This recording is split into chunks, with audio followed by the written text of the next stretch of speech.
In today's video, I'm going to teach you how to create a Trello account in just 5 minutes. Whether you're setting up Trello for organizing personal tasks, managing team projects, or simply curious about its capabilities, this guide will help you get started swiftly and effortlessly. Let's dive right in and walk through each step together. First, you'll want to head over to the Trello website. Once you're on the homepage, look for the option to log in. You might notice this is a bit counterintuitive since we're aiming to create an account, but it's a necessary first step. Go ahead, click on login, and you'll be presented with a few options. Next, you'll see a variety of ways to sign up or log in. For simplicity and ease, I recommend using your Google account. So, click on the Google option and select the Google account you'd like to associate with Trello.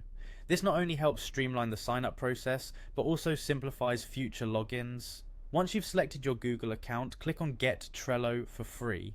This button is your gateway to a host of organizational tools waiting at your fingertips. Give it a click and you'll be prompted to either continue with your Google login or use an email address. If you've decided to use an email address instead, this is your moment to enter it.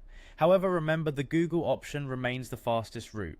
Assuming you've gone ahead with Google, confirm your choice and then at the final stage, click Sign Up.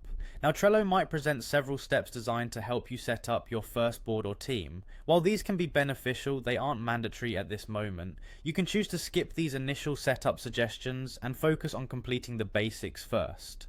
Continuing with the registration, you'll receive a verification email from Trello. This is a typical security step to ensure the authenticity of your email address.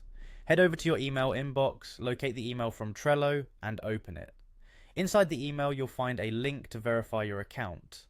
Clicking this link will return you to Trello, where you'll be asked to complete your account details. This includes entering your full name and creating a secure password. Make sure to choose a password that's both strong and memorable. By following these steps, you successfully create your Trello account, unlocking access to a platform that can revolutionize how you keep track of tasks and collaborate with others. Remember, while it's easy to breeze through these steps, taking the time to create a strong password and making sure you understand the setup will make your Trello experience much smoother. That's all for now. Enjoy exploring Trello and all the possibilities it brings.